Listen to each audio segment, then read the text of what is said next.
International CBSE school आणि junior college दिंद्रोड या ठिकाणी ॲन्युअल डेचं फंक्शन आणि या फंक्शनला उपस्थित असलेले संस्थेचे सन्माननीय अध्यक्ष श्रीमान प्रदीप खाडेजी, दिंद्रोड पोलीस स्टेशनचे सन्माननीय API श्रीमान कोडेवाडजी, प्राचार्य डॉक्टर विक्रम सारोगजी, मिस्टर क्षीरसागरजी, सुरेश फडसाहेब, ज्यांनी मला या कार्यक्रमाला आग्रहानं बोलवलं असे आमचे मित्र मार्गदर्शक दादासाहेबजी मुंडे, दुसरे मित्र आणि मार्गदर्शक भागवतजी तावरे, लक्ष्मणजी बारगजे, प्रदीपजी रोडे, साहेबरावजी बडे, शिवाजीराव चाटे, जनकराव उबाळे, राजाभाऊजी चाटे, बालासाहेब राठोड, अजयजी चाटे, सचिन सानपजी, आनंद धुमाळ आणि डायरेक्टर विलासजी खाडे, त्यांचे प्रिन्सिपल, त्यांचे सर्व अध्यापक वर्ग, या ठिकाणी उपस्थित सर्व मान्यवर, पालक, विद्यार्थी, मित्र मैत्रिणींनो, सर्वप्रथम तुमची मी दिलगिरी व्यक्त करतो, कारण मला या कार्यक्रमाला 1 महिना अगोदर निमंत्रण देऊन सुद्धा दुसरा एक कार्यक्रम असल्यामुळे मी थोडंसं उशिरा या ठिकाणी आलो. परंतु या ठिकाणी आल्यानंतर मला जे दादासाहेबांनी सांगितलं होतं की खेड्यात दिंद्रोडमध्ये CBSE स्कूल आणि तिथलं गॅदरिंग, मी असा विचार करत होतो की छोट्या गावामध्ये CBSE स्कूल आणि त्या गॅदरिंग कसं असेल. पण त्यांनी सांगितलं अतिशय मोठा कार्यक्रम आहे. इथं आल्यानंतर लक्षात आलं की बीडमधल्या, संभाजीनगरमधल्या, पुण्यामधल्या एखाद्या चांगल्या CBSE स्कूलच्या गॅदरिंग पेक्षाही चांगलं गॅदरिंग या ठिकाणी मी स्वतः अनुभवलेलं आहे. हे बीडचं हे वेगळेपण आहे. म्हणजे आमचे PI साहेब फक्त बीडच्या बाहेरचे आहेत, बाकीचे सगळे बीड जिल्ह्यातले आहेत. हे आमच्या बीडचं सगळं वेगळेपण आहे. आमच्या मातीतच काहीतरी वेगळं हे आहे, म्हणजे गुणवत्ता आहे. कुठलंही क्षेत्र बघा, म्हणजे एखादी देशामध्ये चांगली गोष्ट होऊ द्या, कुठेही होऊ द्या, कधी कधी एखादी वाईट गोष्ट पण देशामध्ये होऊ द्या, आणि तुम्ही पोलीस डिपार्टमेंटचे आहेत, त्याचं कनेक्शन कधी ना कधी बीडशी लागतं. म्हणजे मला 2020ची आठवण आहे. होळीचा दिवस होता, म्हणजे धुरोडीचा दिवस होता. 10-11 वाजता सगळ्यांनी येऊन रंग वगैरे लावला आणि थोडं चहा घ्यावा म्हणून मी बसलो. लगेच फोन आला की पुण्यामध्ये जो पहिला पेशंट सापडलाय कोविडचा, ते दुबईहून आलेलं विमान होतं आणि त्या विमानात सुद्धा बीडचे 3 माणसं होते. लगेच आम्हाला उठावं लागलं. रेखावर साहेबांची तिकडून गडबड सुरू झाली, कलेक्टर साहेबांची, सगळी यंत्रणा सज्ज, ते 3 माणसं शोधण्यासाठी. म्हणजे कुठलीही घटना असू द्या, तिथं आमचं बीड असतं. संस्थेनं, खाडेजींनी आपल्या दिंद्रोड सारख्या ठिकाणी, पालकांसाठी मी सांगतोय मुद्दामून की अशा ठिकाणी इतकं दर्जेदार शिक्षण आणि दर्जेदार शिक्षणासोबतच असं हे व्यासपीठ खरंच महत्त्वाचं असतं. आपण बघितलं, मी अनेक गॅदरिंगमध्ये किंवा शाळेमध्ये सांगतो की आपल्यामध्ये आणि त्या अमेरिकेमध्ये काय फरक आहे. अमेरिकेमध्ये काय केलं जातं, अमेरिकेमध्ये मूल जन्मलं की 6 वर्षापर्यंत त्याला ऑब्झर्व केलं जातं. म्हणजे त्याच्याकडं लक्ष दिलं जातं. लक्ष याच्यासाठी दिलं जातं की त्याचा कल कुठे आहे. तो हातात बॅट घेतो, हातात पुस्तक घेतो, हातात माईक घेतो, गाणं बघतो, डान्स करतो, काय करतो याच्याकडे थोडं बारकाईनं लक्ष दिलं जातं. कुठला खेळ खेळतो याच्याकडे लक्ष दिलं जातं. आणि त्याच्यानंतर मग त्याला त्याचे पालक असतील, ते तिथली यंत्रणा असेल, तिथलं शासन असेल, तिथले गुरुजी असतील, तिथले शिक्षकवृंद असतील, सगळे मिळून त्याला त्या ज्या गोष्टीचा कल आहे त्या गोष्टीसाठी प्रेरित करतात, प्रोत्साहन करतात, त्याला प्रशिक्षण देतात आणि त्याला ते टॉपला नेऊन सोडतात. म्हणून प्रत्येक क्षेत्रामध्ये ते 500 अमेरिकेतली लोक खेळामध्ये असेल, ऑलिम्पिक्समध्ये असेल, कुठेही असेल, ते प्रत्येक याच्यामध्ये टॉप करून आपलं नाव कमवतात. आपल्याकडे जरी तशी पद्धत नसली तरी हे व्यासपीठ त्याच्यासाठीच आहे. मी सरांना, प्रिन्सिपल सरांना सगळ्यांना विनंती करेन की आज जे आम्ही इथं बघितलं त्याच्यापैकी काही मुलांमध्ये, छोटी छोटी मुलं आहेत, पण काही मुलांमध्ये विशिष्ट अशी चुणूक आम्हाला बघायला मिळाली. ते चुणूक बघून त्यांच्या पालकांना प्रेरित करून त्यांना त्या क्षेत्रामध्ये आणखी काही ट्रेनिंग देता येईल का, प्रशिक्षण देता येईल का, याच्यासाठी तुम्ही निश्चितपणाने पालक, शिक्षक वृंद सगळ्यांनी मिळून प्रयत्न केला पाहिजे. शिक्षण जर बघितलं तर शिक्षणामध्ये तर आता कट थ्रोट कॉम्पिटिशन, म्हणजे असं एकदम कॉम्पिटिशन एवढी आहे की 90-95% मार्क तर काही वाटतच नाहीत. मला 10वीला 85% मार्क होते. ते 10वीचे मला 85% मार्क होते, तर मी पहिल्या 50 मध्ये मराठवाड्यामध्ये होतो. 12वीला 84.5% मार्क होते, पहिल्या 50 मध्ये होतो. आता 100% मार्क वाले एका तालुक्यामध्ये 100 लोक आहेत. म्हणजे एवढे मार्क पडायला लागलेत पोरांना.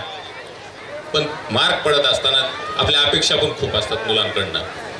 त्या अपेक्षा, वाजवी अपेक्षा ठेवा. आपल्या मुलाची कॅपॅसिटी बघा, अवाजवी अपेक्षा कधीच ठेवणार. आणि पूर्ण वेळ अभ्यास करण्यापेक्षा सकाळी उठल्यापासून सकाळी लवकर उठवायला शिका. लवकर दिवस सुरू झाला तर त्याला जास्त वेळ मिळतो. थोडंसं प्राणायाम, एक्झरसाईज, चालणं फिरणं, या सगळ्या गोष्टी त्याला शिकवा. एखादा तास खेळायला जाऊ द्या आणि बाकीचा जो वेळ मिळतो तो अभ्यासाला बसवा, जेणेकरून त्याचा सर्वांगीण विकास होईल.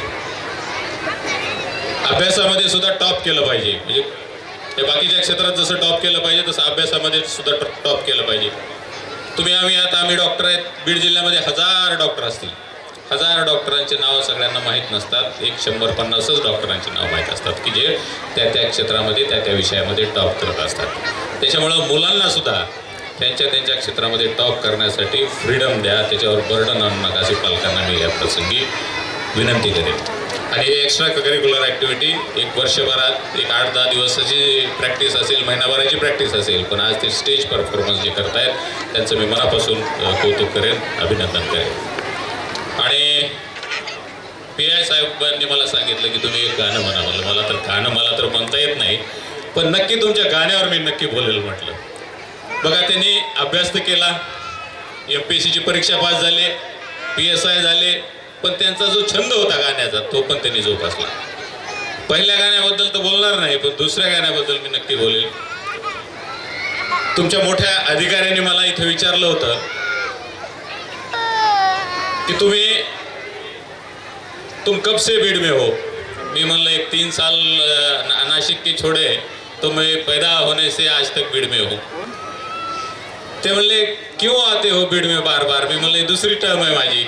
ते म्हणले क्यों आते हो भीड़ में बार बार. मी म्हणलं जीना है हा मरना है. म्हणजे हे आमच्या बीडचं प्रेम जे आहे. आता आम्ही बीडवासी असल्यामुळं आम्हाला सुटत नाही आणि त्याच्यामुळं आम्हाला सारखंच बीडमध्येच यावं वाटतं. आता मी तुमच्या समोर बोलत असताना सांगितलं की मी सिव्हिल सर्जन बीड बोलतोय. मला माहीत नाही तिथं जाईपर्यंत माझी सस्पेन्शनची ऑर्डर येते का नाही, म्हणजे उद्या मी सिव्हिल सर्जन असेल का नाही माहीत नाही, पण मी बीडवासी नक्की असेल आणि मला बीडवर तेवढं प्रेम निश्चितपणे असेल, एवढं मला नक्की माहिती आहे. तुम्ही गाणं म्हणलं, मला गाणं तरी येत नाही, पण बीडसाठी एक मी 2-4 ओळी बोलतो, सांगतो. मी ज्या बोलणार आहेत 2-4 ओळी, मी ज्याच्यासाठी बोलणार आहे ती माझी पत्नी किंवा माझी प्रेमिका समजू नका. ती माझा बीड जिल्हा आहे असं समजून ऐका तुम्ही. कैसे बताओ मैं तुम्हें, तुम मेरे लिए कौन हो. कैसे बताओ मैं तुम्हें, तुम धड़कनों का गीत हो, जीवन का तुम संगीत हो. तुम हो मेरी हर बात में, तुम हो मेरे दिन रात में, तुम सुबह में, तुम शाम में, तुम सोच में, तुम काम में. मेरे लिए पाना भी तुम, मेरे लिए खोना भी तुम, मेरे लिए हंसना भी तुम, मेरे लिए रोना भी तुम, और जागना सोना भी तुम. कैसे बताओ मैं तुम्हें, मेरे लिए तुम कौन हो. म्हणजे माझं बीड म्हणून बोलतोय ना मी, माझी पत्नी नाही, माझी प्रेमिका नाही.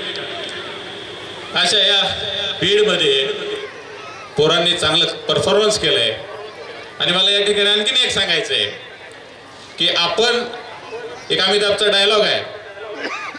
काय म्हणतो अमिताभ एका पिक्चरमध्ये, त्याला सांगितलं जातं की तुम्ही एका लाईन मध्ये उभा राहा, लाईन मध्ये या.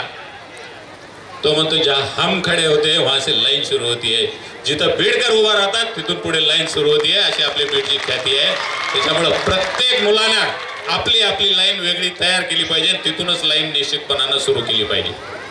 आता आपण विश्वास मुंडे साहेबांचं ऐकलं, ते IRS आहेत. बऱ्याच पोरांना पालकांना हे IRS कळालं नसेल सर.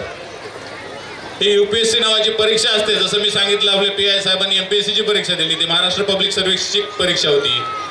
पण मुंडे साहेबांनी दिलेली परीक्षा ही केंद्रीय लोकसेवा आयोगाची परीक्षा आहे. त्याच्यामध्ये IAS, IPS, IRS असे मोठे मोठे उच्चपदस्थ अधिकारी बनतात. म्हणजे जिल्ह्याचे जिल्हाधिकारी असतील, जिल्ह्याचे पोलीस अधीक्षक असतील, जिल्ह्याचे मुख्य कार्यकारी अधिकारी असतील, हे इन्कम टॅक्सचे ऑफिसर्स असतील, वेगवेगळ्या डिपार्टमेंटचे रेल्वेमधले जे मोठे मोठे अधिकारी आहेत ते त्या परीक्षेतून निवडले जातात. आणि वर्षभरामध्ये साधारणतः 1000 लोकांची, 1000 विद्यार्थ्यांची या परीक्षेमधून निवड होत असते. ही कधी होते निवड? तुम्ही ग्रॅज्युएट झाल्या झाल्या ही परीक्षा तुम्ही देऊ शकता. म्हणजे 20-25 वर्षाच्या वयामध्ये तुम्ही जिल्ह्याचा अधिकारी, जिल्हाधिकारी, SP, CO अशा प्रकारच्या मोठ्या पदावर बसू शकता. नाही तर आपल्या लोकांना माहीत असतं पोरांना लहानपणापासून की काय व्हायचं तुम्हाला. फार न कळत्या वयात पोलीस व्हायचं म्हणतील, थोडं कळायला लागलं तर डॉक्टर इंजिनियर व्हायचं म्हणतील. आता मी डॉक्टर झालो, सेवेमध्ये आलो तर 47व्या वर्षी वयाच्या सिव्हिल सर्जन झालो. आणि मी मग सांगत होतो कोविडचा विषय रेखावार साहेबांचा, आणि रेखावार साहेब माझ्यापेक्षा 10-15 वर्षांना लहान होते वयानं, आणि ते कलेक्टर होते कोविडच्या काळामध्ये. म्हणजे कमी वयामध्ये अतिशय मोठ्या पदावर जायचं असेल तर MPSC, UPSC अशा मोठ्या मोठ्या परीक्षेचं पण प्रशिक्षण खाण्याची आपण आपल्या या संस्थेमध्ये सुरू करावं, अशा प्रकारची विनंती तुम्हाला मी प्रसंगी करेन. आणि आपले PI साहेब म्हटले मी पुढच्या वर्षी असेल का नाही असेल माहीत नाही, मी तर उद्याच आहे का नाही मला माहीत नाही, पण एवढं नक्की आहे की आम्ही एकदा तुम्हाला पकडलं की आम्ही तुम्हाला सोडणार नाही. तुम्ही कुठेही असलं तरी आम्ही तुम्हाला बोलू आणि तुम्हाला या ठिकाणी गाणं म्हणायला लावू, अशा प्रकारची विनंती मी संस्थाचालकांना पण करेन. परत एकदा मला या कार्यक्रमाला बोलवलं, बोलण्याची संधी दिली. मला दादासाहेबांनी, खाडेसाहेबांनी खूप आग्रह केला, त्याबद्दल सगळ्यांचे मनापासून आभार मानतो. थांबतो. जय हिंद, जय महाराष्ट्र.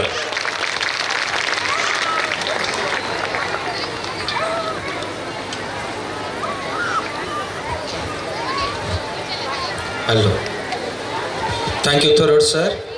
मुंडे साहेबांनी दिलेली परीक्षा ही केंद्रीय लोकसेवा आयोगाची परीक्षा आहे. त्याच्यामध्ये IAS, IPS, IRS असे मोठे मोठे उच्चपदस्थ अधिकारी बनतात. म्हणजे जिल्ह्याचे जिल्हाधिकारी असतील, जिल्ह्याचे पोलीस अधीक्षक असतील, जिल्ह्याचे मुख्य कार्यकारी अधिकारी असतील, हे इन्कम टॅक्सचे ऑफिसर्स असतील, वेगवेगळ्या डिपार्टमेंटचे रेल्वेमधले जे मोठे मोठे अधिकारी आहेत ते त्या परीक्षेतून निवडले जातात. आणि वर्षभरामध्ये साधारणतः 1000 लोकांची, 1000 विद्यार्थ्यांची या परीक्षेमधून निवड होत असते. ही कधी होते निवड? तुम्ही ग्रॅज्युएट झाल्या झाल्या ही परीक्षा तुम्ही देऊ शकता. म्हणजे 20-25 वर्षाच्या वयामध्ये तुम्ही जिल्ह्याचा अधिकारी, जिल्हाधिकारी, SP, CO अशा प्रकारच्या मोठ्या पदावर बसू शकता. नाही तर आपल्या लोकांना माहीत असतं पोरांना लहानपणापासून की काय व्हायचं तुम्हाला. फार न कळत्या वयात पोलीस व्हायचं म्हणतील, थोडं कळायला लागलं तर डॉक्टर इंजिनियर व्हायचं म्हणतील. आता मी डॉक्टर झालो, सेवेमध्ये आलो तर 47व्या वर्षी वयाच्या सिव्हिल सर्जन झालो. आणि मी मग सांगत होतो कोविडचा विषय रेखावार साहेबांचा, आणि रेखावार साहेब माझ्यापेक्षा 10-15 वर्षांना लहान होते वयानं, आणि ते कलेक्टर होते कोविडच्या काळामध्ये.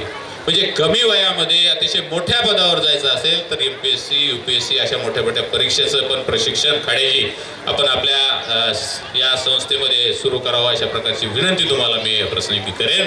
आणि आपले PI साहेब म्हटले मी पुढच्या वर्षी असेल का नाही असेल माहीत नाही, मी तर उद्याच आहे का नाही मला माहीत नाही, पण एवढं नक्की आहे की आम्ही एकदा तुम्हाला पकडलं की आम्ही तुम्हाला सोडणार नाही. तुम्ही कुठेही असलं तरी आम्ही तुम्हाला बोलू आणि तुम्हाला या ठिकाणी गाणं म्हणायला लावू, अशा प्रकारची विनंती मी संस्थाचालकांना पण करेन. परत एकदा मला या कार्यक्रमाला बोलवलं, बोलण्याची संधी दिली. मला दादासाहेबांनी, खाडेसाहेबांनी खूप आग्रह केला, त्याबद्दल सगळ्यांचे मनापासून आभार मानतो. थांबतो. जय हिंद, जय महाराष्ट्र.